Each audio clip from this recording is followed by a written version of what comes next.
¿Empezamos? Buenas tardes. ¿Se me oye? Ahora no. Buenas tardes, ahora sí.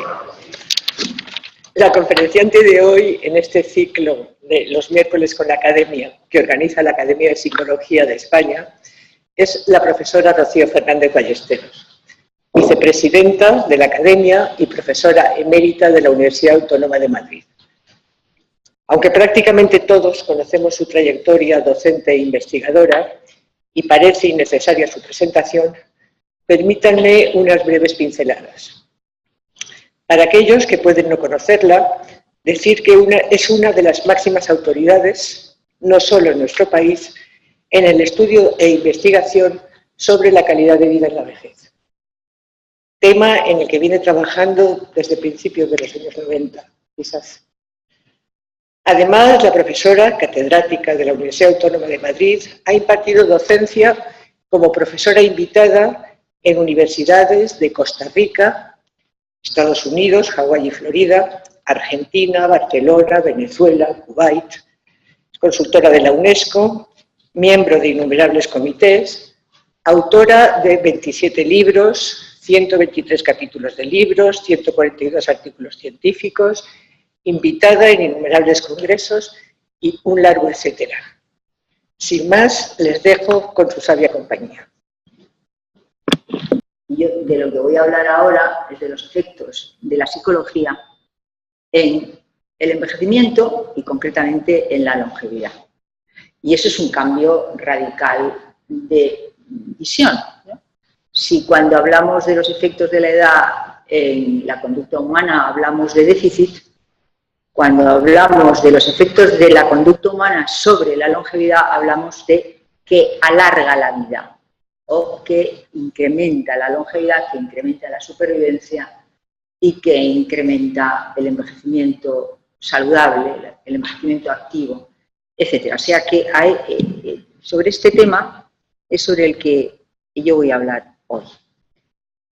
Vamos a hablar primeramente, inevitablemente, de algunas coordenadas sociodemográficas, ¿no? Para ver en este momento cómo estamos históricamente, qué ha pasado con el objetivo de nuestro estudio, que finalmente es la longevidad, que es decir, hasta qué edades vive el ser humano. Bien, también es necesario hablar de una serie de, digamos, de requisitos o de postulados que se plantean sobre el envejecimiento desde una perspectiva tanto biológica como psicológica. Ya a continuación voy a referirme a aquellos aspectos que son esenciales para, o mejor dicho, que están asociados con la longevidad. Vamos a hablar de estilos de vida, vamos a hablar de funcionamiento intelectual, de la personalidad, del afecto, y todo esto desde esta perspectiva. O sea, escúchenme desde el planteamiento de que esas condiciones psicológicas están influyendo, podríamos decir, en parte determinando nuestra longevidad. Bien.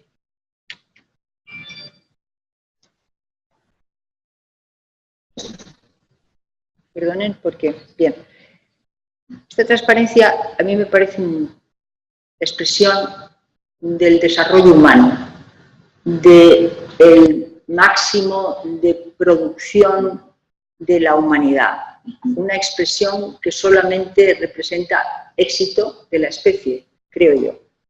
Bueno, si se fijan, aquí tenemos de los 0 a los 100 años, y tenemos desde la Edad de Bronce, Edad de Hierro, Grecia, Roma, Edad Media, época de Napoleón, fin del siglo XX. Y nos quedamos ahí porque ahí están estos datos que yo quisiera presentar. Evidentemente, en rojo tenemos a las mujeres y en azul a los hombres, y tenemos también el promedio. Evidentemente, quiero decir que son estimaciones. No hay digamos, datos demográficos a esas edades de nuestra historia y por tanto es el análisis de los restos humanos que existen de las distintas etapas de la historia. Pero lo que podemos ver es que a todo lo largo de la historia hasta el siglo XX, la esperanza de vida se situaba en aproximadamente 36 años. En aquellas épocas, la esperanza de vida de los hombres era superior a la esperanza de vida de las mujeres, contrariamente a lo que vemos en el siglo XX, y esto es finales del XX. Fíjense que, digamos, estos son los datos generales, digamos, para la población mundial. Si nos vamos a España, en España se ha duplicado la esperanza de vida a lo largo del siglo XX. Empezábamos el siglo XX con 40 años de esperanza de vida, 40 años. Imagínense que en el año 19, cuando se establece la edad de jubilación a los 65 años, nosotros teníamos en España había una esperanza de vida de 41 años. Fíjense que en este momento estamos en 80, y ya aquí, digamos, estos datos son en 80, como verán, ¿no? Evidentemente, las mujeres con más esperanza de vida que los hombres. Ha habido un cambio extraordinario que se ha debido esencialmente a la revolución higienista, bueno, al hecho de descubrir el por qué había un 10% de mujeres que morían en el parto. Es decir, a una serie de desarrollos que algunos de ellos son simplemente sociales, ¿no? Otros son biomédicos. Y, en definitiva, todo ello ha llevado consigo el duplicar la esperanza de vida en el siglo XX, en España. Somos el país que, digamos, más ha crecido en esperanza de vida en el siglo XX, porque a principios del XX éramos un país pobre y, bueno, hemos sufrido un extraordinario desarrollo. Yo presento esta transparencia que me parece, y yo no sé si estarían ustedes de acuerdo, en que lo que expresa es el éxito de la humanidad como especie y el éxito de nuestro desarrollo social y de nuestro sistema social. Es indudable, ¿no? Es decir, que no solamente somos seres humanos, sino también pertenecemos a un determinado tipo de países. No todos los países sufren este enorme desarrollo, aunque es cierto que son los países, digamos, de alto desarrollo los que efectúan este tránsito extraordinario, aunque no tanto como en España. Quiero decir que éramos un país a principios de siglo de desarrollo pobre. Bueno, yo quisiera decir que mantengan ustedes esta idea, porque vamos a ver qué es lo que ocurre después. Pero déjenme que ponga digamos, pincelada de algunos inventos y producciones científicas a lo largo de la historia. Me parece que es importante porque nos tenemos que trasladarnos permanentemente a lo que ha ocurrido, digamos, en el desarrollo humano y lo que nos ocurre a cada uno de nosotros en nuestro desarrollo personal. Por tanto, si vemos esto, ¿cuándo se empieza el lenguaje? Bueno, es ignoto. Es decir, no sabemos cuándo el ser humano empieza, es decir, sabemos una serie de cuestiones del lenguaje, pero no podemos establecer un punto determinado de comienzo del lenguaje. Pero la agricultura y el arado en el 8500, antes de Cristo, por supuesto. La rueda en el 3500. Tenemos que esperar a la imprenta en el 1440, o sea, ya estamos, digamos, en una era después de Cristo, ¿no? El automóvil, 1885. La lámpara incandescente, 1897. La penicilina, 1928. Quiero decir, estos son datos históricos. La computadora, 1940. La web, 1960. Fíjense, todo esto quiere decir, nos hemos quedado en el 60. Podríamos poner los teléfonos inteligentes, podríamos poner, y digamos, si se dan cuenta, el crecimiento en desarrollos es exponencial. Es decir, existe desarrollo humano a todo lo largo de esas etapas donde se desarrolla la esperanza de vida. Estaríamos de acuerdo con esto.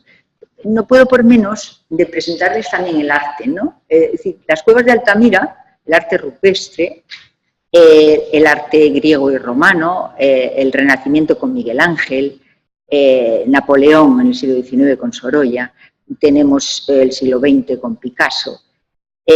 Bueno, me parece que es tal vez la expresión de que no solo el ser humano durante su vida incrementa su esperanza de vida, y eso quiere decir algo, sino la humanidad ha desarrollado una serie de productos, que son estos productos maravillosos, como tanto de belleza como de utilidad.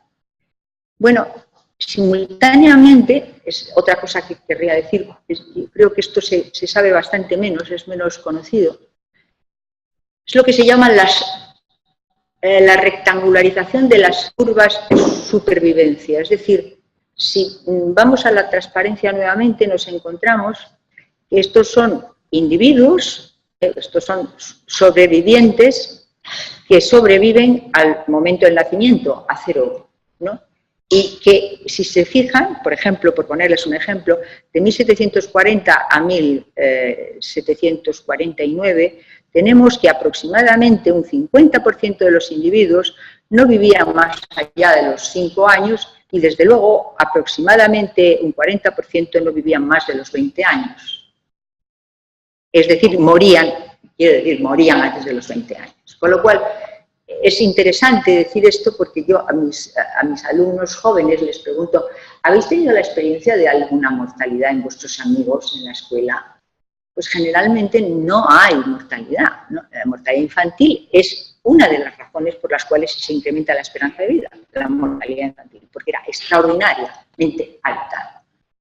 Ahora no existe mortalidad infantil, prácticamente se puede contar por cientos de miles, por porcentajes de miles. Bueno, esta curva ha ido incrementándose. Calculen ustedes que esta es la verdadera de 1996 y esta es la estimada del 2102. Quiere decir que prácticamente es vertical, si se fijan, es una curva vertical, que no es una curva, es una rectangularización de esa curva y por tanto llegamos a 100 años y estos 100 años en esta transparencia concretamente parece que es que todo el mundo se muere de golpe, quiero decir, por esa barra prácticamente vertical. Luego explicaré más sobre esto, pero simplemente que nos hagamos idea que de la enorme evolución de nuestra especie en la esperanza de vida, que evidentemente tiene que ver con la supervivencia, y que esa supervivencia ha ido limitándose extraordinariamente y que, como vamos a ver más adelante, esta son la esperanza de vida nuevamente. Tenemos la esperanza de vida desde el 1850 al 2005. Tienen aquí los países en concreto, son todos países del primer mundo. Bueno, pues está Inglaterra, Francia, Alemania, etcétera. Si se fijan, son las guerras mundiales, o sea, estos picos hacia abajo son las guerras mundiales, pero es una recta que no baja, es decir, que no tiene ninguna tendencia a bajar, con lo cual, en este momento, los demógrafos establecen que no conocemos cuál es el tope de vida humana. Seguramente mis alumnos en la Autónoma me habrán oído decir que teníamos un tope de vida humana aproximadamente de 118 años, aproximadamente, ¿no? Bueno, pues eso se ha desbaratado. Se ha desbaratado desde el punto de vista de que no tenemos una inflexión en esta recta que sigue en una pendiente recta y que nos hace pensar que no sabemos cuándo empezaremos a declinar en la esperanza de vida. Con lo cual es un interrogante, por lo que además en cálculos respecto a la esperanza de vida, digamos, saludable, tenemos un indicador demográfico de la esperanza de vida y tenemos otro indicador demográfico de la esperanza de vida saludable. Teniendo en cuenta la esperanza de vida saludable, se puede decir que nunca tantas personas han llegado a altas edades de la vida con tanta salud. Y ellos estiman en aproximadamente 10 años lo que se ha pospuesto el envejecimiento. Es decir, si entendemos que el envejecimiento es que existen declives y problemas de salud y, digamos, discapacidad. Bueno, pues lo que estiman es que eso se ha retrasado aproximadamente 10 años. Y la estimación que hacen desde los datos actuales es que eso seguirá, digamos, incrementándose esos años de posposición de el declive y el deterioro. De estos datos y otros más, los biodemógrafos dicen, primero, aproximadamente del 20 al 25% de variación en la duración de la vida se puede deber digamos, a variables genéticas. Eso es algo que considera todo el mundo. No, si yo pienso que, bueno, pues no. O sea, la mayor parte de la varianza de las formas distintas de envejecer y de la longitud de la vida depende de causas ambientales. Y yo quisiera pararme en esto un minuto, porque el grave problema que tenemos es que cuando dicen causas ambientales quieren decir causas no genéticas. No genéticas desde el punto de vista, no intrínsecas, que también llaman los autores, sino que son extrínsecas. Pero es que dentro de las condiciones ambientales los autores incluyen el comportamiento. De hecho, en la transparencia anterior, aquí aparece arriba, países con buenas prácticas, best practice. Es decir, países que tienen un ambiente propicio digamos, a un envejecimiento prolongado, un envejecimiento largo, un envejecimiento exitoso. Bien, pero, amigos míos, es que dentro de ese ambiente está la conducta del propio individuo, está lo que hace y está cómo es. Bueno, lo dejo aquí porque evidentemente si terminase aquí terminaría la conferencia. Entonces, de ese 75-80% que se debe a condiciones ambientales, la mayor parte de ellas conocidas tienen que ver con el desarrollo socioeconómico. Pero también nos tenemos que parar a pensar el desarrollo socioeconómico a qué se debe. Vamos a centrarnos en los individuos, puesto que estamos en una academia de psicología, pues tenemos que hablar de las condiciones personales y no tanto demográficas. Entonces, ¿a qué se debe que una persona, digamos, tenga una serie de condiciones económicamente potentes a lo largo de su vida? En parte dependerá de su familia, ¿no? Dependerá de que su familia le envíe a buenos colegios, promueva la lectura, promueva la escritura, promueva el juego, el contacto con los padres, el contacto con otros iguales. Es decir, todo eso está generando condiciones psicológicas, todo eso está desarrollando al individuo, estamos produciendo desarrollo individual. Evidentemente, cuando el individuo llega ya, se independiza de su familia y ha alcanzado una determinada educación, ya está trabajando, etcétera, esas condiciones se deben muy personalmente, esas condiciones personales, individuales. Bueno, pues quiere decir que las interacciones entre el ambiente y el individuo están constantemente ocurriendo, pero tienen distinta inflexión los factores comportamentales de los factores ambientales. Primero son mucho más importantes, después son menos importantes para ciertas variables psicológicas, de personalidad, de funcionamiento intelectual. Bueno, yo aquí habría terminado.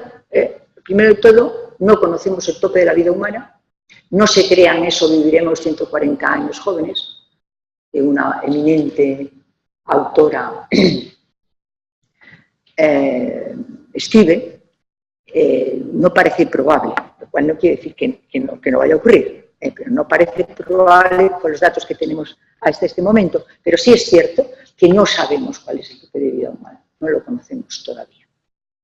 Y segunda cuestión, que yo creo que es positiva, es pues eso, el envejecimiento se ha pospuesto aproximadamente 10 años en los últimos 40. Y la estimación, los demógrafos estiman que eso va a seguir adelante. Una pincelada nada más para hablar sobre el envejecimiento biológico, no cabe la menor duda que somos cuerpo y mente. ¿vale? O sea, que no quiere decir, no estamos hablando de ningún mentalismo ni nada por el estilo, o sea, somos cuerpo y mente, y lo que ocurre es que nuestro cuerpo y nuestra mente desarrolla una serie de procesos que nos llevan a vivir lo que he estado comentando anteriormente. Entonces, existe un proceso universal asociado a la edad, y eso no lo puede negar nadie. Es decir, a la enfermedad y la mortalidad están asociadas a la edad y esencialmente porque existe más enfermedad según vamos teniendo más edad. Segundo, existe una extraordinaria variabilidad interindividual. Quiere decir que todos tenemos amigos mucho más mayores que nosotros o más jóvenes que nosotros. Bueno, todos sabemos que hay personas que envejecen de muy distintas maneras. O sea, la variabilidad, yo creo que además tengo la forma de explicarlo, si puedo. Un momentito, por favor. Es una butad lo que voy a hacer, pero se expresa con un abanico. Un abanico quiere decir cuando más joven es un individuo, menos diferencia tiene con sus iguales. Y cuando llegamos por aquí, pues la diferencia de una varilla a otra va incrementando. Quiere decirse que a más edad nos diferenciamos más y por tanto no tiene nada de particular que veamos personas que están envejeciendo muy bien, regular, mal, muy mal. Bueno, es decir, ¿a qué se debe eso? O cuáles son las variables que explican las formas de envejecer, es a lo que yo quisiera dedicarme hoy, ¿no? Perdón, el último elemento es que todas las especies tienen un determinado techo de vida y, por tanto, tendremos que investigar más para saber cuál va a ser finalmente el techo de vida de los seres humanos. No tiene techo y vivimos eternamente, ¿no? Existe un texto, se lo aconsejo, ¿no? La muerte de la muerte. Es la última cosa que expresa esto, ¿no? Bueno, pues léanselo, yo mejor no digo nada. Con respecto a lo psicológico, es decir, con respecto a los postulados del envejecimiento desde una perspectiva psicológica, estos son distintos, ¿no? Por una parte que hay multidimensionalidad en el cambio, es decir, que unas personas pueden cambiar en unas condiciones y otras en otras, ¿no? Que existe gran estabilidad. Fíjense, siempre nos imaginamos que el envejecimiento va declinando, ¿no? Y que declina el funcionamiento intelectual, que declina nuestra vitalidad, que declina nuestra energía, que declina una serie de condiciones. Bueno, pues no, hay factores que se incrementan. Bueno, a las personas mayores les encanta hablar de la sabiduría, ¿no? Y efectivamente la sabiduría es una condición que sabemos poco, porque la especificación de lo que es la sabiduría no está bien delimitada, creo yo, pero bueno, sabemos que es una forma de funcionamiento intelectual que está muy a caballo entre condiciones emocionales, condiciones intelectuales, condiciones también de personalidad y también condiciones sociales, ¿no? Si nos imaginamos el sabio, pues nos imaginamos un sabio al que se le pide consejo, se le pide... Bueno, y eso de alguna manera nos podemos imaginar que no solamente depende de su inteligencia, ¿no? Pero bueno, tiene mucho que ver con la inteligencia. Y además, luego lo vamos a ver mucho más claramente. El funcionamiento intelectual, finalmente, la inteligencia puede ser definida muy sencillamente como la capacidad de adaptación de un individuo. Bueno, si es la capacidad de adaptación, el proceso más importante de la vida es la vida. Es vivir. Por tanto, bueno, si decimos esto, pues no estaremos equivocados, ¿no? Entonces hay estabilidad y cambio positivo. Y cambio positivo quiere decir que hay determinado tipo de elementos que crecen. Yo les pondría que mentalmente, porque no podemos hacer aquí una discusión, que mentalmente pensaran en lo que ustedes han mejorado con la edad. Seguro que encontrarán muchas cosas. Bien, en todo caso, hay autores que establecen que a lo largo de la vida existen 3 mecanismos que, digamos, que ayudan a tener un envejecimiento saludable, un envejecimiento competente, que serían mecanismos de optimización, de compensación y de selección. La selección implica dura mientras dura la vida, porque seleccionamos, o sea, quien selecciona un determinado tipo de juguete, ese juguete está seleccionado y está estimulando una serie de actividades en el individuo. Después elegimos pues unos amigos, después elegimos una carrera, luego todo es elección, y si esa elección lleva consigo elementos positivos para nuestro desarrollo, pues será formidable, ¿no? El de compensación, el mecanismo de optimización y compensación, el de optimización es que proponen estos autores, concretamente Baltes y Baltes, que lo importante es tratar de optimizar las capacidades de cada uno, ¿no? Con lo cual estoy diciendo que el individuo es esencial personaje en su propia forma de envejecer. Y finalmente la compensación es que si al final tenemos algún tipo de déficit, podemos compensarlo o deberíamos compensarlo, ¿no? Esa es una pregunta que yo hago a mis alumnos cuando impartía docencia en Puma, y preguntaba eso, ¿no? ¿Ustedes por qué están aquí? Y entonces la respuesta más general era porque queremos seguir desarrollándonos, ¿no? Bueno, pues eso es el mecanismo de la optimización y el de la compensación. Oye, y que a ver si no pierdo o no tengo un déficit de memoria, a ver si mejoro mi memoria, ¿no? Tal vez ahí se está buscando compensación.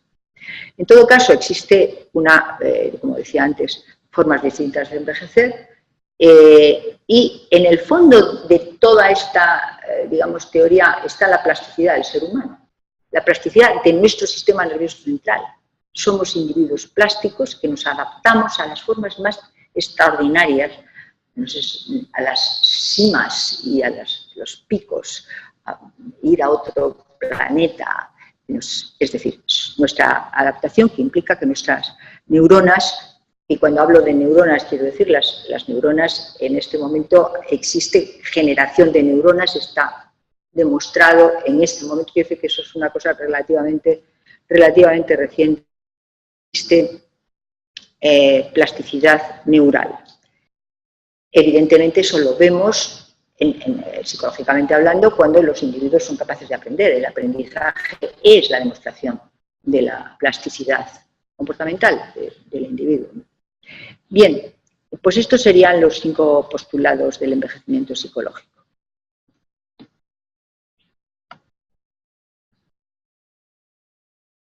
Pues muy bien, ahora esto no me sale. No sé si decir socorro.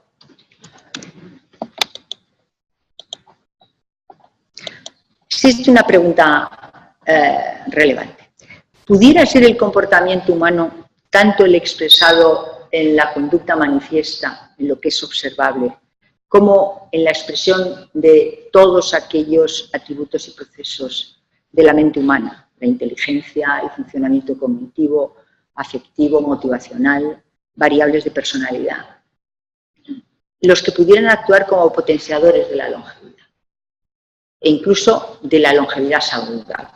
Esta es la pregunta, en mi opinión, del millón. Para decir que no es una cosa tan original, tenemos lo que dice la Organización Mundial de la Salud. Y en la Organización Mundial de la Salud tenemos estos elementos que, si me permiten, tenemos los factores económicos, los factores socioeducativos, los factores ambientales, los factores, digamos, sanitarios, de servicios sociales y de salud. Todo eso está influyendo en las formas de envejecer. Pero tenemos elementos claramente conductuales y psicológicos. Tenemos como elementos conductuales los estilos de vida. Miren, cuando una persona hace deporte, evidentemente es una conducta que elige y que si la hace con asiduidad, pues es que está de alguna manera practicando esto que decimos que es pertinaz en un determinado tipo de conducta, ¿no? Con lo cual es una variable de personalidad lo que estaría en el fondo de ello. Así como cuando una persona tiene digamos, es esencialmente positiva en cómo ve las cosas, ¿no? Y bueno, pues eso también es un elemento que luego veremos que actúa o varía con la longevidad. Esos serían variables personales y psicológicas. Fíjense que originalmente la Organización Mundial de la Salud tenía exclusivamente factores biológicos y genéticos.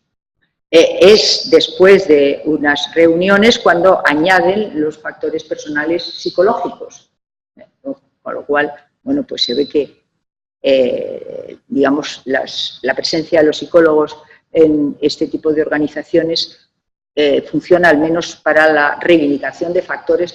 Fíjense lo importante que es el tener en cuenta lo psicológico dentro del mundo del envejecimiento. Es decir, si usted le pregunta a una persona por la calle ¿qué es lo que vas a vivir de vida y cómo vas a vivir? ¿Se debe a tus genes o se debe a aspectos psicológicos? Ahora, como en un porcentaje altísimo le van a decir a los genes, ¿no? Bien. En el 2002, la Organización Mundial de la Salud estableció un nuevo paradigma de envejecimiento, ¿no? Que le llamó envejecimiento activo.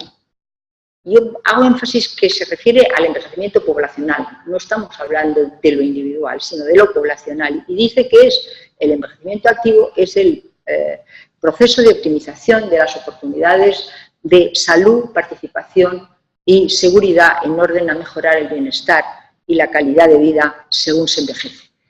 Esto lo hace, como ven, en el 2002. Yo quisiera señalarles algo que me parece muy revolucionario, ¿no? La Organización Mundial de la Salud, unos años después, en el 2015, establece que el envejecimiento saludable es el proceso de fomentar, mantener la capacidad funcional que permite el bienestar en la vejez. ¿Vale? Usted te cuenta. La funcionalidad es la variable que determina si una persona está envejeciendo bien o no, saludablemente. Bueno, yo tengo mis críticas, pero yo quisiera, no quisiera decirles lo que pasaba en el 2012, quiero decir lo que está pasando en este momento, que la Organización Mundial de la Salud está esencialmente por una razón, porque la discapacidad en este momento se está incrementando, el porcentaje de personas con discapacidad, y tratan de atajar esto, pero no se dan cuenta que en el fondo la discapacidad también está asociada a elementos comportamentales y psicológicos. Bien. ¿Cuáles son las condiciones psicológicas y comportamentales potencialmente determinantes del envejecimiento? Del envejecimiento activo, si me permite, envejecimiento positivo, envejecimiento con éxito, envejecimiento productivo, pónganle adjetivos positivos, ¿no? Bueno, por una parte, los estilos de vida saludables, por otra parte, condiciones de personalidad, afectivas y motivacionales, capacidades intelectuales y aptitudes. Y no nos olvidemos, capacidades interpersonales y prosociales, que tienen que ver con las relaciones interpersonales. Bueno, entonces, llegado a este punto, nos queda preguntarnos en qué medida estos factores comportamentales están influyendo en la salud, en la supervivencia, en la longevidad, y que, dicho en términos técnicos, que parte de la varianza de la longevidad es explicada por estas condiciones psicológicas. Les puedo decir que esto prácticamente no existe, es decir, no existen datos contundentes, sí existen datos de covariación. Por ejemplo, estilos de vida saludables. Voy a ir mucho más deprisa porque me parece a mí que vamos bien, ¿no?, de tiempo. Cuando hablamos de metaanálisis, hablamos de una recapitulación de estudios que se analizan con arreglo a una serie de garantías del rigor de esos estudios y después se establece las diferencias que existen en esos estudios respecto a lo que estamos buscando, ¿no? O sea, por ejemplo, si el ejercicio físico modifica pues la salud, entonces vamos a ver en qué medida la modifica, digamos, cuáles son los determinado tipo de estadísticos que ponen de relieve que eso es significativo, cambios significativos debidos al ejercicio físico o debidos a una buena alimentación, etc. Entonces, los metaanálisis son los que nos dicen que el control de peso, el bajo consumo de alcohol, no fumar, una dieta saludable y actividad física regular son estilos de vida saludables y, por tanto, influyen en la salud y en el bienestar de los. Ahí están mirando 21 estudios. Le pongo estos datos para que vean que la cantidad de individuos que están dentro de los estudios, 531.804 participantes en una media de seguimiento, de seguir a estas personas 13 años, 13.24 años, ¿no? Una combinación de estilos de vida, de 4 estilos de vida saludables, reducen el riesgo de las causas de mortalidad en un 66%. Por tanto, tenemos datos que ponen de relieve que esos estilos de vida están produciendo unos efectos positivos sobre la salud. Luego, algo relativamente bastante reciente, ¿no? Y es que la actividad cognitiva regular, como estilo de vida, digamos, previene la demencia por una parte y fomenta el funcionamiento cognitivo adecuado. Un elemento importante, yo no me atrevo a traducir esto al español porque es health literacy, que implicaría, bueno, sería aptitud para comprensión de elementos de salud, a saber, los prospectos, lo que te dice el médico en la consulta, lo que te explican. Es decir, se dan cuenta que mucha gente no llega a entender lo que le dice el médico, ¿verdad? Pero eso es importante, porque la generación, el que eso se entienda, es esencial para que se aplique.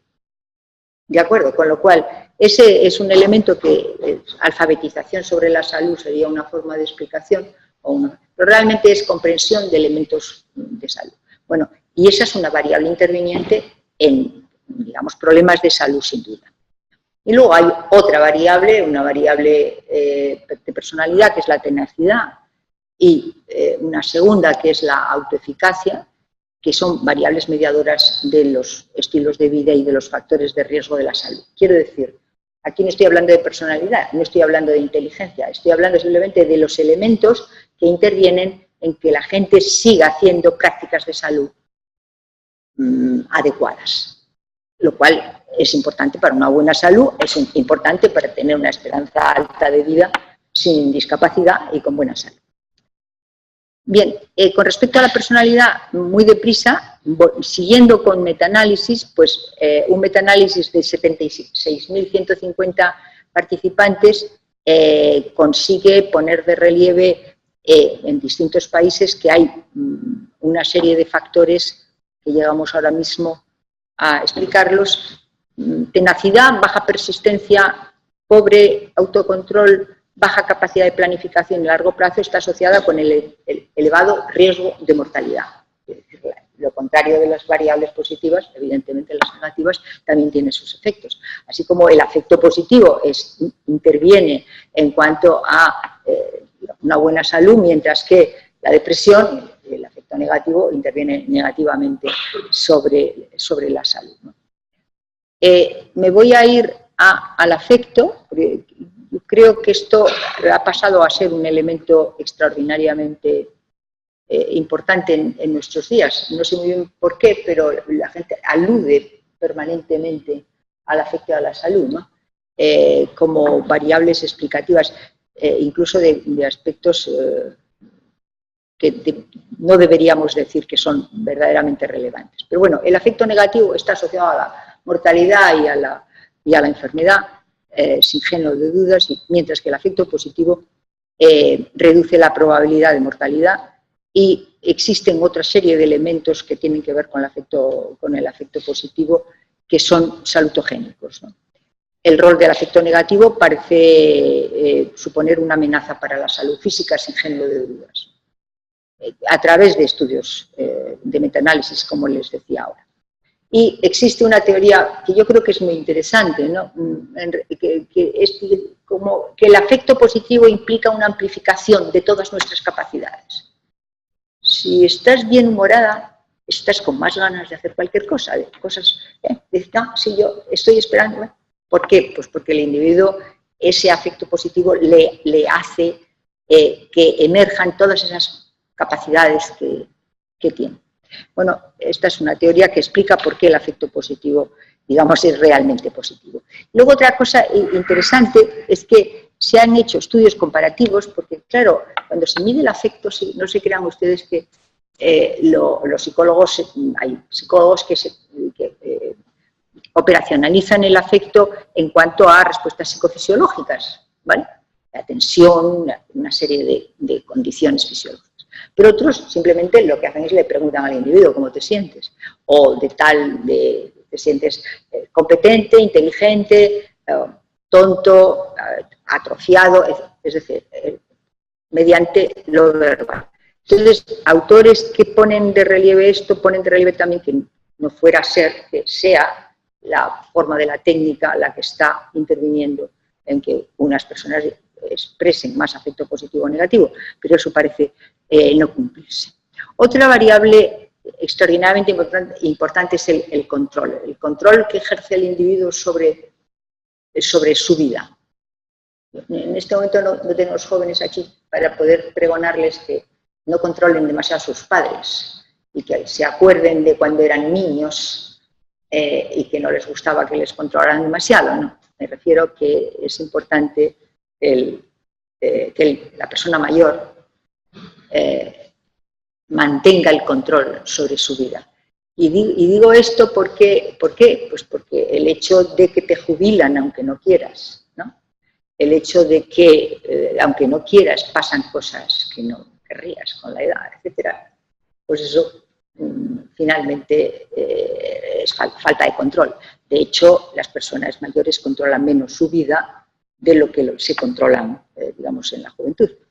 Evidentemente, el control, hay un experimento extraordinariamente, yo diría, interesante en una residencia de personas mayores, en un piso, la residencia toda igual, en un determinado piso, digamos, intervienen introduciendo control. Es decir, las personas pueden decidir cuándo salir o cuándo no salir, las personas pueden decidir a qué hora desayunan, las personas pueden decidir tener un pajarito o tener lo que sea, un pequeño pet en su cuarto. Y en otro lugar no se permite ese control, es decir, una manipulación ambiental del control. Bueno, pues hay más mortalidad, más morbilidad en el área donde no hay, es decir, no se ha introducido el experimento, es decir, no se ha hecho nada y por tanto no hay control, comparativamente con el lugar donde se ha hecho control. O sea que personas mayores que aquí me escuchan, no permita que nadie le arranque el control de su vida. Bueno, porque influye claramente en la salud. Evidentemente una cosa es el control, y yo me estaba refiriendo al control verdadero, al control objetivo, pero existe un control subjetivo. O sea, una persona a lo mejor puede estar en una situación de falta de control y pensar que está controlando. Bueno, pues el control percibido también influye positivamente, o sea que no podemos despreciarlo, ¿no? Y finalmente, también de estas variables que son cognitivas y que tienen que ver con el control, existe otro experimento extraordinario porque es un estudio realizado sobre un estudio longitudinal. En ese estudio longitudinal se evalúa a las personas cuando tienen 40 años y se les pregunta una serie de características de cómo están viviendo su vejez, ¿vale? A los 40 años.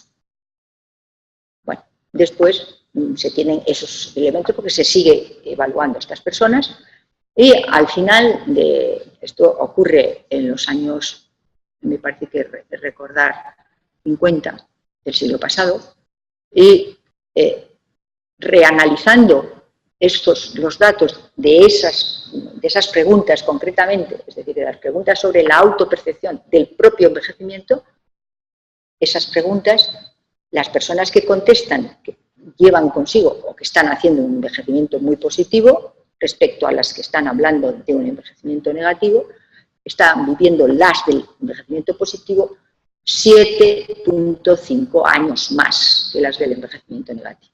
Y si se analiza, digamos, sus patologías a lo largo de esos años, me parece que algunas personas pueden imaginar que esto es un estudio de larga duración, que se mira cuando se mueren, en el momento que se mueren, se calcula eso también. Bueno, pues hay mejor salud a aquellas personas que perciben su vida, digamos, como su vejez satisfactoria.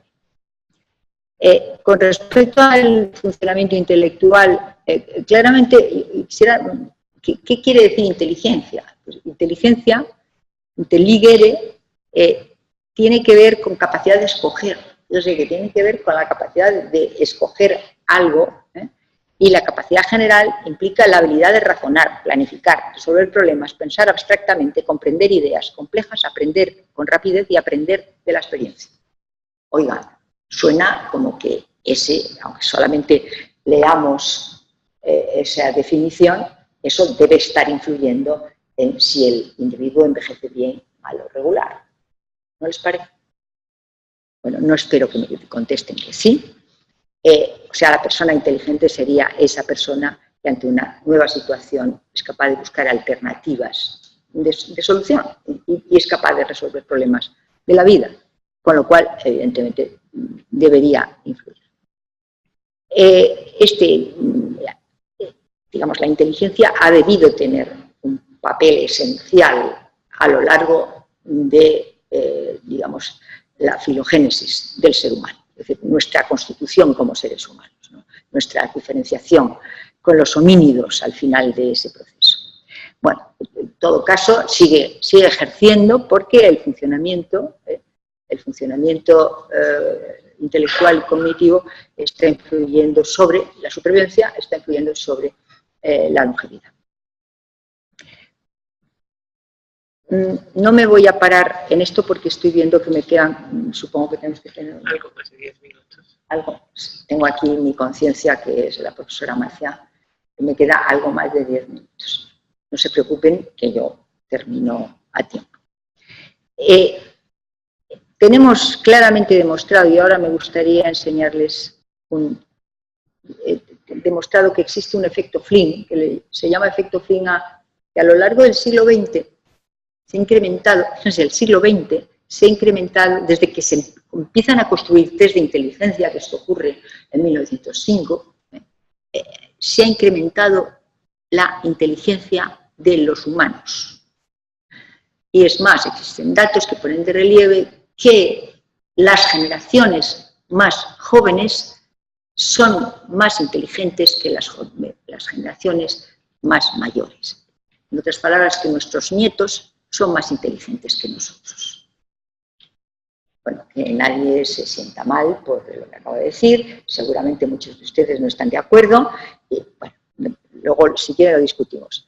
Pero déjenme un momento que les trate de los inventos a los que me referí antes, centrarlos en una especie, si se dan cuenta, es como una especie de remolino histórico que empieza con el arado, y que sigue, y si se fijan, bueno, pretende estar ahí hasta un búfalo y cosas por el estilo, pero lo que pretendo, no lo tengo animado, y hubiera sido ideal, pero lo que quiero es poner de relieve que esa es la historia del desarrollo humano, y ya empezamos a la mitad de esta, el automóvil ya está aquí, la imprenta está aquí, fíjense, debería ser esto mucho más largo, pero bueno, por el hecho de decirles, miren, lo que tenemos es que esa es la esperanza de vida desde 1850 hasta el 2005.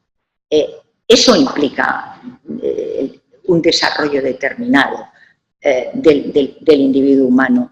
Esto está en relación también con esto es el efecto Flynn al que me refería antes. Esto se refiere a que a lo largo del siglo XX se ha incrementado el cociente intelectual en varios países. Aquí no puedo leer exactamente a qué países se refiere, pero este es un estudio hecho en varios países. En todos esos países se ha incrementado el desarrollo intelectual. Con los mismos test, o sea, no hay artefactos de los test porque se utilizan los mismos test, pues desde que tenemos test, pues se pueden utilizar los mismos test. Y, bueno, y finalmente, la importancia, fíjense, esto implica distinto tipo de inteligencias.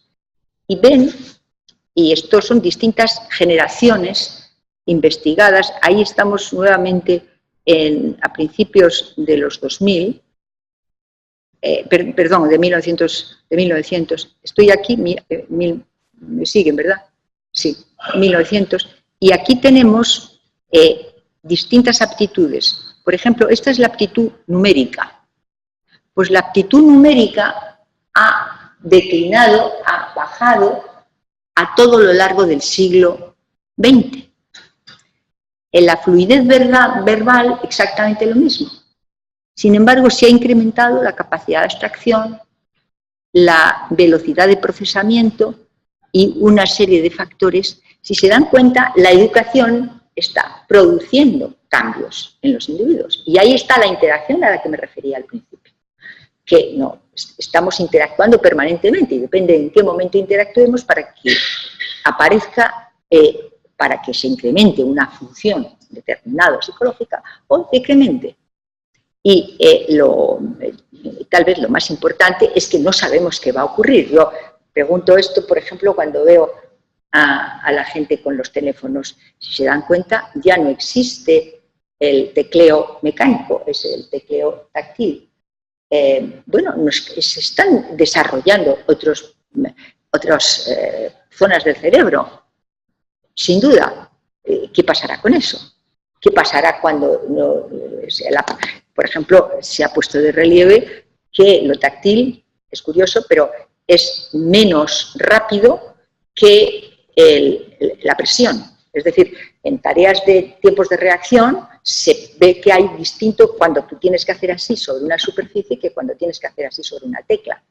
Y por tanto, eso hay que tenerlo en cuenta. En todo caso, estamos generando un nuevo cerebro en nuevos individuos y, bueno, es todo un interrogante. Yo creo que es fascinante. A mí me gustaría quedarme aquí más tiempo para poder ver cuáles son los resultados.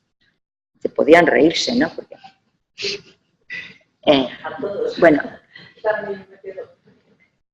sí, no sé, porque a lo mejor resulta que hay otras cosas que no son tan positivas. Bueno, esto es lo que les había explicado antes del efecto Flynn. Y esto es lo que les había explicado antes de los factores mentales primarios y de qué manera, aquí se ve más claramente, de qué manera han declinado, ven, el factor numérico es lo que más ha declinado. Claro, si tenemos aparatos que nos den, pues entonces el asunto está en qué nos han quitado en conexiones neuronales no tener que recordar la tabla de multiplicar o hacer cuentas de memoria. Eso es importante.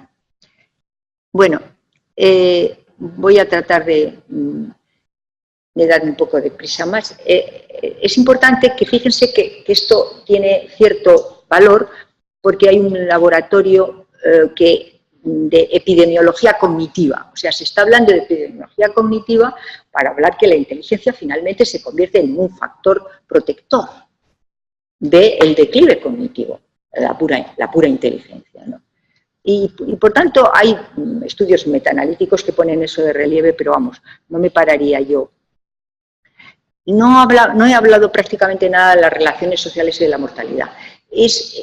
Ya verán, el tema es un tema muy relevante porque pensamos, somos seres sociales, somos seres eminentemente sociales y por tanto pues necesitamos a las personas, ¿no? Pero ¿hasta qué punto las necesitamos y hasta qué punto eso influye en la probabilidad de muerte y por qué actúan, ¿no? Podemos decir que a lo mejor resulta que si tengo, no sé, una persona a mi lado que me dice, oye, mírate al espejo, si estás muy amarilla, ¿no será que tienes hepatitis? Pues venga, corriendo al médico. Quiero decir que puede ser instrumentalmente, es decir, el otro me puede servir de apoyo instrumental o puede ser que no tener al otro produce estrés y por tanto va vía emocional. O sea que todavía nos queda mucho por averiguar respecto a cómo actúan las relaciones sociales y cuál es el mecanismo que, digamos, que toca las relaciones sociales y la mortalidad o la longevidad. En todo caso, volviendo al funcionamiento intelectual, existen distintas hipótesis que se manejan en esta asociación entre la inteligencia, la salud y la longevidad, ¿no? Por una parte, que el funcionamiento intelectual es un indicador de integridad general del individuo. Y, bueno, por tanto, es tal vez un exponente claramente relacionado con nuestra supervivencia, ¿no? Y pudiera ser también como una base esencial para lo profesional y lo educativo, lo que he dicho al principio, ¿no? Y finalmente, lo que está claro es que la inteligencia nos faculta para digamos, complejizar y maximizar nuestros repertorios básicos de conducta. Y, finalmente, lo que está claro es que no cabe duda que el funcionamiento intelectual tiene una base biológica, tiene una base genética, y seguramente hay, digamos, una base genética compartida entre funcionamiento físico, cognitivo y, por supuesto, y enfermedad. Pero todo esto lo digo como hipótesis actuales. Conclusiones. Bueno, tras revisar todos estos comportamientos, y cabe resumir lo siguiente. Existen pruebas empíricas por el momento del valor determinante de ciertos parámetros de salud y el ejercicio físico, así como una alimentación sana, llamada la dieta mediterránea, control de peso, la moderación en la bebida, todo ello son predictores de longevidad. Existen también variables psicológicas que modulan la longevidad, y digo modulan, no me atrevo a decir que causan la longevidad o que determinan los años de vida, como por ejemplo la tenacidad, el afecto positivo, lo que he estado explicando hasta ahora. También otras variables afectivas y motivacionales. O sea, yo pienso que existe un elemento motivacional sin duda que tiene que ver con las expectativas que uno tiene de cómo va a envejecer, y por eso estos resultados a los que yo me refería antes, ¿no? También el comportamiento interpersonal parece ser un ayudador de la salud, y las aptitudes y el funcionamiento intelectual se han ido incrementando a lo largo del siglo pasado con la misma gradiente que la esperanza de vida. No sé si eso nos dice algo o no nos dice nada. Y el funcionamiento intelectual evaluado en las primeras etapas de la vida también está asociado a la longevidad de los individuos, y a media edad, o sea, en la edad media de la vida, también parece ser un excelente.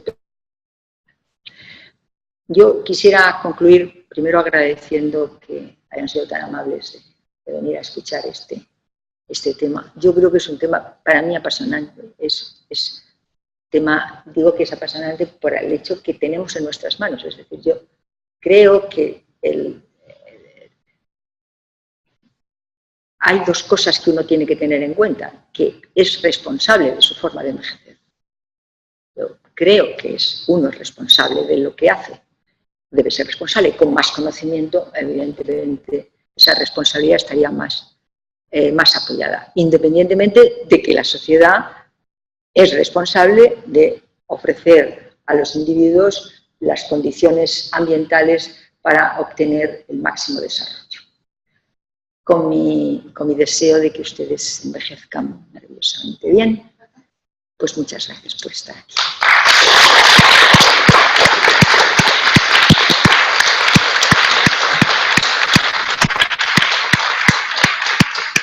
Muchas gracias, profesora Fernández Ballesteros.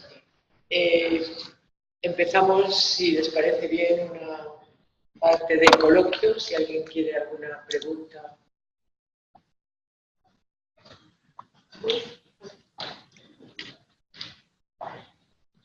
He pensado mucho en el concepto de la selección, de las selecciones que se hacen, aparte del control, el tema de las selecciones.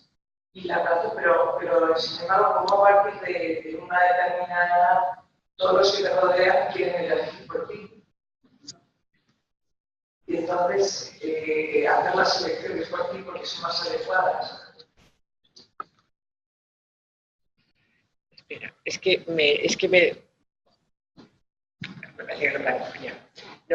tengo que repetir las preguntas para que se graben, porque no se graban. ¿Y por qué no se graban con ese micrófono? No. La pregunta es relativa a la capacidad de control sobre nuestras actuaciones y para sobre la selección. Sobre la selección. La selección. Yo creo que empezaste también las preguntas en la primera conferencia. Me encanta la pregunta porque creo que es muy relevante. La selección es el mecanismo SOC de Walters, ¿no? Entonces, SOC empieza por ese y la primera es SOC porque la selección implica que tú se te incita a que selecciones aquello que va a promover más optimización de tus capacidades y que luego vas a seleccionar aquello que va a compensar si hay algún déficit. Y no tanto la selección que tú lo estás asociando al control, evidentemente. Si alguien selecciona por ti, tú no estás seleccionando, con lo cual no estás siendo dueña de tus actos, ni se te puede responsabilizar por nada. Yo entiendo que la persona adulta y madura será capaz de decir, mira, perdona, es mi vida y tal. Pero bueno. Sí, pero por ejemplo, yo ahora que he estado dos años en una residencia de ancianos, lo que he visto, pues por ejemplo, que todas las madres que eran como más condescendientes en el sentido de que decían que sí a los hijos, de repente hacían con ellas, estaban luego en mucho peor estado. Y sin embargo, las madres más asertivas, más antipáticas quizás a los hijos, terminaban ellas en mucho mejor estado porque seleccionaban ellas, o sea, hacían una selección en base a lo que ellas tenían. Estás dando tu respuesta, estás dando la respuesta, o sea que, ¿no? Bueno, digo, la has dado perfectamente. Es más, en aquellas residencias donde no hay control, hay mucha más mortalidad, hay mucha más, es decir, bueno, tú vete a una residencia y mira a ver si la gente elige o no elige. O sea, la actual corriente de atención a personas en residencia está centrado en la persona, que quiere decir que la persona es dueña de sus actos hasta cierto punto. Es decir, no podemos pasarnos porque hay personas que no, digamos que no tienen control. En ese caso, pues, pero no hay nada para evitar, o mejor dicho, no hay nada para dejar de explicar. Aunque no lo entiendan, mire, ahora vamos a hacer tal cosa. Mire, no le voy a hacer daño, voy a hacer tal, voy a hacer cual. ¿Me permite?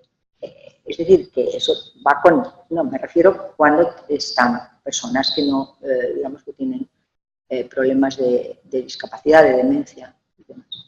Pero bueno, tú te has dado la respuesta y me encanta. Yo tenía dos, pero voy a hacer caso, pues el caso más. Uno es que en el mundo médico, cuando se trata del problema de la longevidad, los investigadores punteros están absolutamente convencidos de que no muy a largo plazo la inmortalidad será un hecho.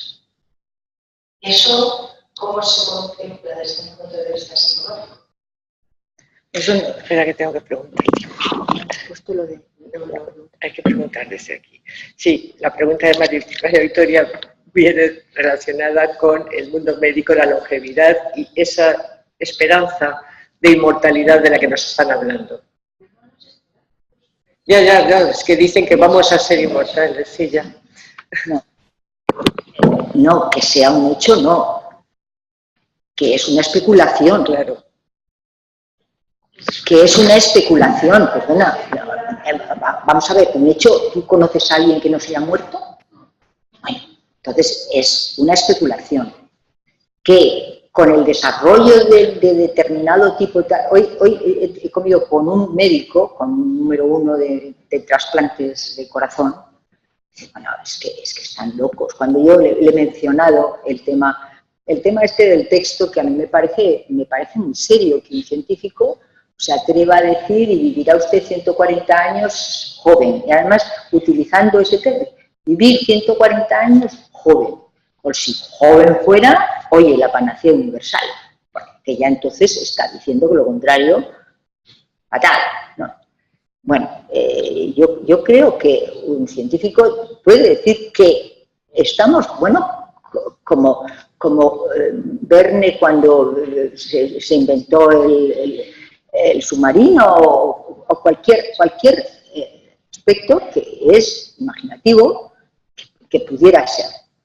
Pero eso no se puede decir que ya existe, no, existe en la mente de la gente que recrea ese asunto, pero no existe con la probabilidad de encontrarlo. La probabilidad será que alguien no muera. Entonces tendremos alguna probabilidad de que la muerte prolongará la vida, pero si se mueren, si nos morimos todos, pues bueno, si nos morimos todos, quiero decir, a su tiempo cada uno.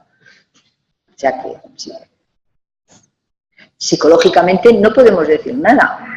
Psicológicamente no podemos, porque todos queremos vivir. Algunos no, las personas se quieren morir, evidentemente. Pero quiero decir que eso depende del deseo de vivir, pero desde luego en este momento la especulación, yo lo digo, a lo mejor eso ocurre. Yo no soy quien para decir que no, pero la probabilidad de que eso ocurra en este momento puedes estimarla como nula. Porque no ha ocurrido, ¿me explico? O sea, esperanza de inmortalidad.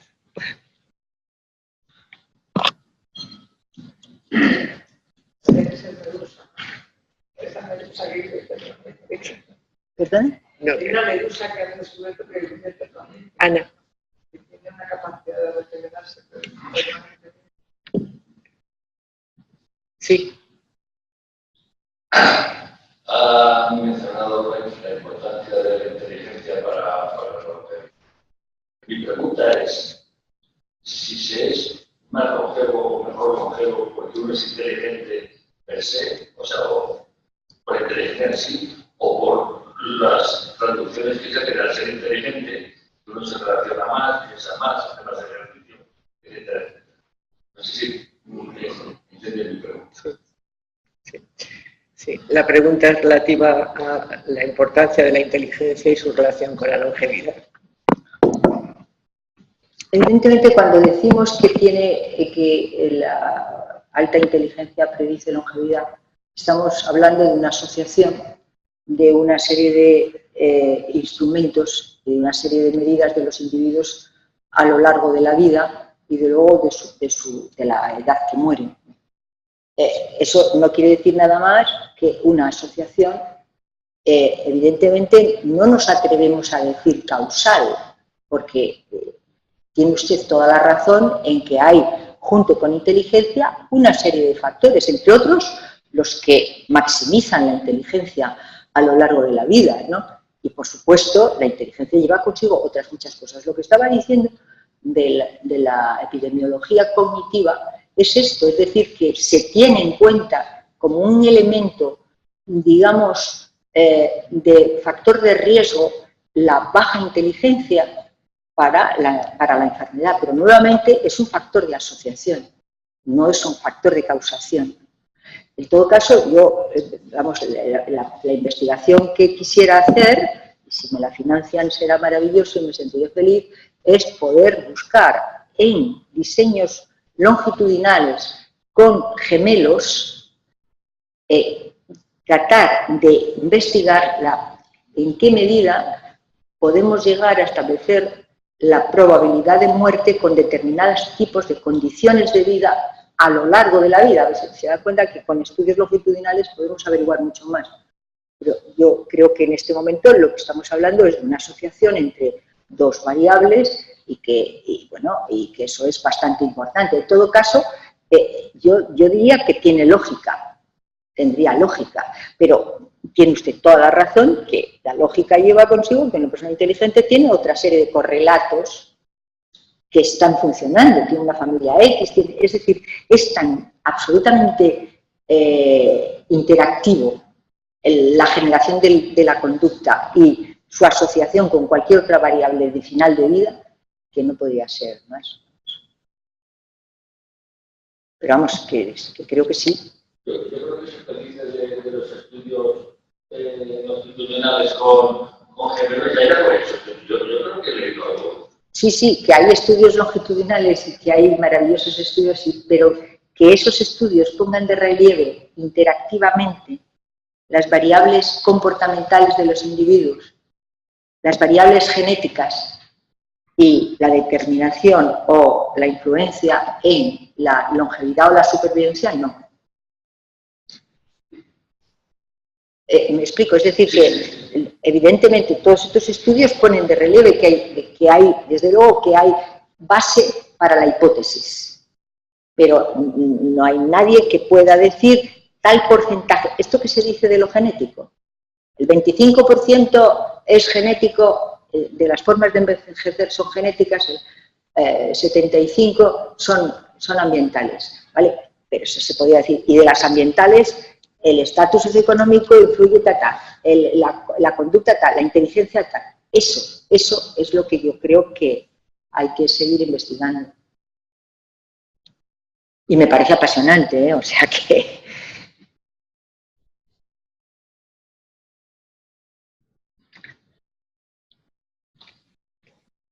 Elio. Muchas gracias por esta conferencia que nos obliga a pensar que somos en buena medida responsables de nuestra longevidad y que, por consiguiente, debemos saber hacerlo. Estaba pensando en que hay, sin duda, unos factores que son estrictamente individuales, comportamientos que son individuales, que tienen que ver con la inteligencia, que tienen que ver con la personalidad. Pero me interesaba, pensando en esta conferencia, estuve viendo que, primero, hay unas listas perfectamente construidas sobre la esperanza de vida de las distintas sociedades, de distintos países. Y cuando se mira esa lista, entonces uno piensa que el hecho de que hay unos países que tienen una esperanza de vida de en torno a los 30 años, 30 y poco más. Algunos de esos países están en África. Pero luego hay algún país que tiene una esperanza de vida de casi 90 años. Y ese país, el país que está, por lo menos en la lista que yo he visto en Google y que nos permite dar la impresión de que tenemos desinformación, pues el país que está a la cabeza es Mónaco. Entonces uno pensaría, no son los Estados Unidos, o es Inglaterra, o es Japón, es Japón. Japón, en la lista Google que yo manejo, que yo tengo por aquí, está en tercer o cuarto lugar, muy cerca de Singapur. Pero antes está Mónaco y casi muy cerca de Japón está Andorra. Entonces, eso me hacía pensar que no son solo factores de tipo tecnológico, probablemente, son también factores de los modos sociales que se imponen en distintas sociedades. Y mi pregunta era, ese tipo de factores sociales de las distintas sociedades, un estudio diferencial de sociedades, ¿hay algo que se conozca sin que se haya hecho o que pueda orientarnos?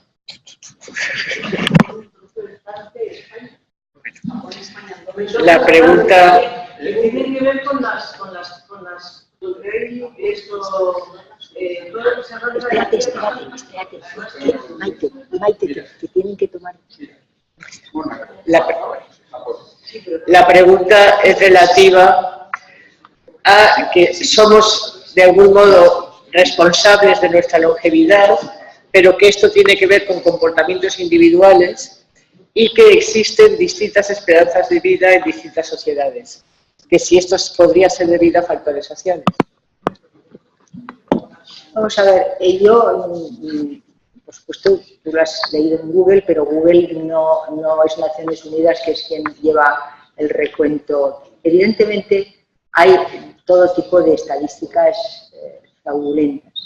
Por tanto, yo no me atrevería a decir nada de Mónaco, ¿no? Pero yo creo que Mónaco está como está Francia, como está Italia, porque bueno, son... Pero bueno, en todo caso, se dice que el país con esperanza de vida más alto es Japón.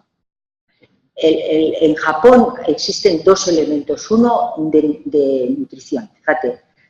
No tienen problemas cardíacos, tienen problemas de cáncer de colon. Los japoneses. La mortalidad más alta, vamos, lo sé porque me lo acaba de decir este cardiólogo con el que he estado comiendo. Lo cual es muy importante. Pero es verdad que tienen una dieta a base de pescado. No toman carne y no bebían leche, o sea que tenían muy escasa grasa animal hasta hace relativamente poco. Y el estirón que han dado las japonesas y los japoneses es extraordinario, las generaciones. ¿Por qué? Porque han empezado a ingerir una dieta, llamémosle occidental. Segundo, países con 30 años de esperanza de vida yo no he leído nunca. Los más bajos está África. África es... Luego ahí sí que hay que uno dice, qué injusto es el mundo. Qué injusto. Bueno, esos países pues es Nigeria, es Sierra Leona, son los dos países que yo creo... ¿Perdón? Bueno, países y están sobre 30 años. Sobre 30 años. Sobre 30 años quiere decir 40, 42. Yo tengo, que es una pena que no lo tenga aquí en el lápiz, ¿no? Si no os lo enseñaba, no tengo Esperanza de Vida y Esperanza de Vida libre de discapacidad. Las dos, porque es ilustrativo hasta más no poder. Dices, países muy iguales, cuando digo países muy iguales, bueno, pues todos la Europa de los 12 son países muy iguales en cuanto a esperanza de vida. Portugal está el más bajo de todos. Pero bueno, país que tiene una influencia del Mediterráneo extraordinaria, con una alimentación muy semejante a nosotros, con una historia muy semejante a la de España tal. Oye, pues bueno, lo estoy diciendo de memoria, pero si España en este momento está en 80 hombres y mujeres, esperanza de vida, ellos están en 76, 77. Bueno, a no ser que sean los fados, sí, esa música, el fado, la canción, el fado, ¿no? O sea que el fado implica destino, espera, implica muchísimas cosas culturalmente. Yo les he ofrecido a los portugueses hacer una investigación sobre control, es decir, de control y autoeficacia. Por eso de pensar que es el destino el que te va a llevar para arriba o abajo, ya tienes razón, eso tendría que influir en una mayor o menor esperanza de vida. Y por otra parte, y yo terminaría, eso sí que sería definitivo cuando en España se dice que hay una línea, digamos, desde el noreste al sur-oeste, en este plano, al contrario de lo que estoy haciendo yo para vosotros, que, digamos, la parte del este, desde el norte, como digo, os dais cuenta, ¿no? O sea, que va desde el cabo de... Bueno, esa, me lo he hecho, escucha, en la prensa salió esto, que había la línea de los que tenían una esperanza de vida baja, tal. Y yo, que no me creo a la prensa, me fui provincia por provincia, analizando la esperanza de vida de todas las provincias que quedaban aquí, mentira cochina, las dos partes de España, esperanza de vida totalmente semejante, no significativa, diferente. Con lo cual, pues yo, ¿qué quieres que te diga? Yo, no sé muy bien si a lo mejor los príncipes estos de Mónaco llevan algún tipo de influencia sobre sus súbditos, pero no me parece. En todo caso, sería interesante el estudio. Lo que pasa es que es difícil hacer un estudio, pero aquí tenemos a psicólogos sociales que seguramente es una buena cosa para investigar. Pero yo sí que leí un estudio muy serio porque era los tres puntos de donde había, donde la longevidad era mayor que este 3 puntos. En Japón, cerca de Hiroshima, con lo cual decían, porque la reflexión era sobre todo por el tema de Japón, con el tema de las radiaciones, cómo no les había afectado, porque justamente a ese pedazo que conseguía esa longevidad tan alta, a pesar de lo que había pasado. Y esto, luego, una parte de Normandía, de Francia, y España, otra parte que me parece que era en Galicia. Tenía que ver con los huertos, con todo lo que se saca de la tierra. La remolacha, por lo visto, creo que es un gran objetivo. O sea, creo que la remolacha está en los tres. Ana. Tiene que ver con la alimentación. A ver, se ha estado tocando muchos aspectos que afectan a la longevidad.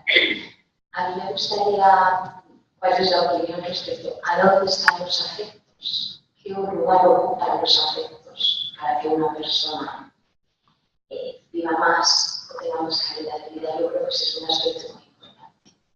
Sí. La pregunta es relativa al lugar que ocupan los afectos en la longevidad. La respuesta fácil.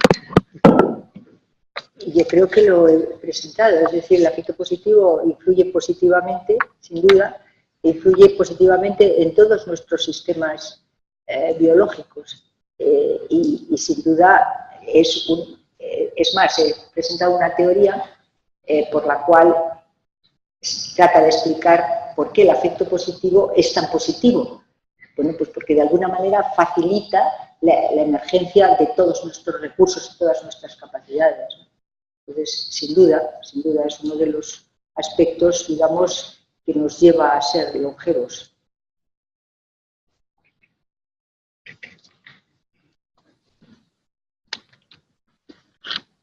Bueno, sin duda, Rocío, te has atrevido y lo has hecho muy bien a plantear un tema extraordinariamente complejo en el que, sobre el que yo creo que has ofrecido, bueno, pues todo un telón de fondo que servirá de marco de referencia e introducción para otras muchas charlas, entiendo ya más parciales, más específicas, ¿no? Sin embargo, al hilo de la pregunta, la cuestión que planteaba este señor, yo creo que ha hecho referencia a algo tremendamente importante y que probablemente nos va a animar a todos a no responsabilizarnos, porque yo creo que utilizar el término responsabilidad en este contexto, pues a veces uno puede sentirse excesivamente implicado. Uno tiene, bueno, pues un margen relativamente pequeño de responsabilidad y de posibilidad de controlar su propio devenir histórico y vital, ¿no? Pero decía que animarnos todos un poquito y el hilo de la pregunta que hacía, realmente es muy importante conocer la asociación que existe entre unos predictores como los que has señalado y criterios de salud diversos, en este caso longevidad, por ejemplo, ¿verdad? Pero más allá de esa asociación, para poder trabajar sobre ello, lo importante, y yo creo que es lo que preguntaba con la expresión, es conocer exactamente en base a qué y cómo se explica esa aceleración. Es decir, la aceleración entre personalidad, por ejemplo, o un factor social, ¿verdad? Y longevidad existe ciertamente, pero hay que decir por qué. Y esto es, yo creo, relevante, porque es sobre ese por qué, sobre esos factores que median, que modulan la aceleración de ese predictor. Mira, por ejemplo, cualquier otro predictor conductual y la longevidad, serían esos aspectos en los que uno realmente puede incidir, ¿no? Y me da la impresión de que tal vez eso es a lo que le estaba haciendo referencia, y eso sí nos podría animar a trabajar, porque, bueno, uno sabría exactamente qué es lo que tiene que hacer para mejorar no su personalidad, que no es tan fácil de modificar, sin embargo sí determinados tipos de comportamiento que están favorecidos por esas características de personalidad. Es la exegeta. Cada vez me lo ponéis más difícil. Creo que la pregunta tiene relación con que, más allá de la asociación entre diversas variables y la longevidad, lo que hay que ver es el por qué sucede y estudiar ese por qué. Y eso puede dar lugar a diversas investigaciones y avanzar en el tema. Bueno, yo creo que he tratado de explicar cosas, no solamente de limitarme a digamos, a establecer algo como predictor. Es decir, si tú sabes que hacer ejercicio físico regular incrementa la esperanza de vida en X, bueno, pues tendrás que hacer ejercicio físico. Y esa es una actuación directa, es decir, que fíjate que no paramos a decir, ¿qué hace el ejercicio físico? Te mantiene el cuerpo elástico, te mantiene el cuerpo fuerte, te mantiene una oxigenación cerebral porque, pero no es a eso a lo que tú te estás refiriendo, es decir, que hay elementos que actúan directamente. El funcionamiento intelectual aumenta directamente y, evidentemente, oye, yo quiero ser muy inteligente. Bueno, pues se hace inteligencia al andar. Es decir, yo Vamos a ver, creo que la mayor parte de los elementos que son comportamentales y que actúan directamente sobre la longevidad, algunos no actúan directamente sobre la longevidad, actúan indirectamente, pero los que actúan directamente, o sea, que tú entiendas al médico, que entiendas un prospecto, influye sobre la salud, porque quiere decir que tú estás adquiriendo una información, teóricamente luego igual no haces caso de la información, con lo cual no te ha servido la comprensión, pero bueno, que es un prerequisito para la información. En todo caso, es cierto que tú no puedes modificar ciertos parámetros de la personalidad, que bueno, finalmente se convierte en, digamos, en variables que son dimensiones que te dan probabilidad de respuesta, ¿no? Pero eso sí que lo puedes actuar en elementos, por ejemplo, de afecto. O sea, lo que preguntaba esta señora respecto al afecto, sí que sí, porque sabemos cómo ser más positivos o cómo entrenar más positivamente a una persona para que sonría más veces al día o para que piense al final del día en algo formidable que le ha pasado, ¿no? Es decir, esos elementos que además están emergiendo ahora, esos entrenamientos del afecto positivo, pues bueno, pues serían formas de entrenarlo, ¿no? Pero evidentemente hay elementos que dices que hay mira, yo he tratado de la inteligencia poner por qué la inteligencia está influyendo, por qué la inteligencia está influyendo. Bueno, en todo caso, es verdad que tendremos que seguir adelante con más preguntas y con más respuestas, porque yo lo único que vengo a decir es que más o menos parece que esto es así, pero yo no podría decir la parte de la varianza explicada por el comportamiento. O sea, no lo podría decir, vamos, no lo podría decir nadie, sí. Yo no sé si contesto un poco a la pregunta que ha hecho, de que todos los fenómenos vitales son físico-químicos, incluso el amor. O sea, ya se explica que consiste el amor, que la hormona se segrega, etcétera, etcétera. Y en esto pasa lo mismo, o sea, el hecho de que una persona se acerque a otro que es nosotros ahora puede que no sepamos eso. Sabemos que es una cosa beneficiosa, pero no sabemos por qué. Pero estoy convencido que el cerebro, eso lo recibe, tanto mecanismos, que digo, físico-químicos, que son lo que hacen que esto le sea positivo, que le sea bueno. Ahora no sabemos, quizá antes de que seamos eternos, puede que sepamos de qué consiste físico-químicamente todo esto. Lo mismo que hoy día, cosa que antes no se explicaba, pues era simplemente corriente. Ayer estuve en una conferencia del Instituto Italiano, y que les asombra de la importancia que tienen muchas en nuestras vidas, pues hoy día hay lo que se llama la luz italiana, o sea, que sea lo suficientemente, podríamos decir, buena para que, como nos entra toda la pupila, para que circule el cerebro, sea lo suficientemente de una intensidad y de una, podríamos decir, además de intensidad, suavidad, que sea positivo, o sea, y así sucesivamente. Pero es que esto ya está explicado todo eso, porque hay una hormona, hay una proteína, que es la que regula todo eso. Pues el día de mañana, cuando el secreto físico está visto, aumenta, te baja el peso, te aumenta la circulación, etcétera, etcétera, todo eso está estudiado y sabido, pero todo el mundo de la psicología lo sabrá mucho mejor.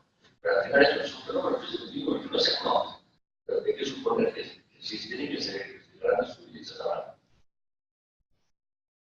¿Más pregunta? Entiendo que no es ninguna pregunta, ¿verdad? No, es intentar contestar a preguntas. Está respondiendo al profesor Bermúdez.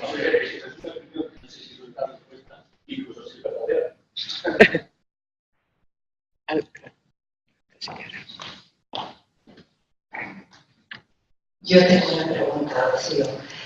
¿Es importante o no vivir el ahora, sobre todo para la gente mayor, aunque para todas las personas creo que es importante?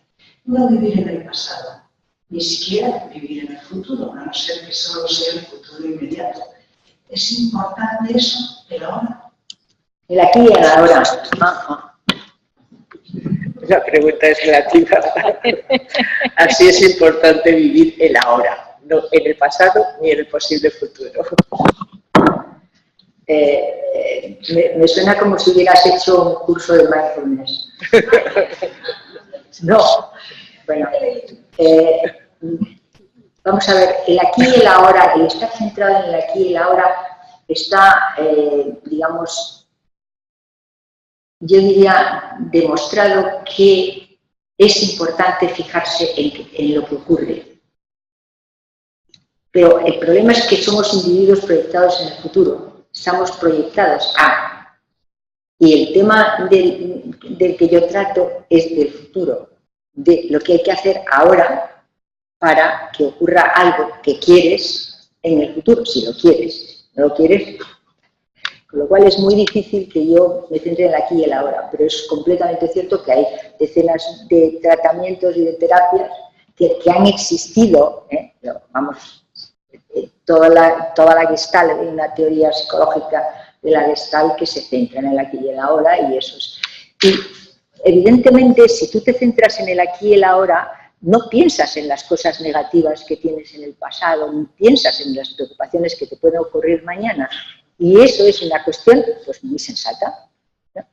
Ahora, si las personas mayores quieren estar en el aquí y el ahora, ya, si quieren planificarse un viaje al Tumbuntú o quieren plantearse una acción de subir al Kilimanjaro, me decían que una persona con 90 años se ha subido al Kilimanjaro. Bueno, hay que decir, me lo decía esto que yo he aprendido mucho hoy a la hora de la comida.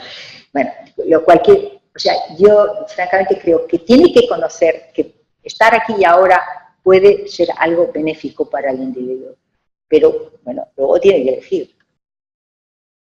¿Sabes? Digo que tiene que elegir, yo creo que cada uno tiene que elegir dónde quiere estar. Y por supuesto, estar aquí ahora está fantástico para quien quiera estar aquí ahora. Pues si no hay más preguntas. Y con esto Si no hay más preguntas, son las 8:30, terminamos la sesión. Muchas gracias por asistir.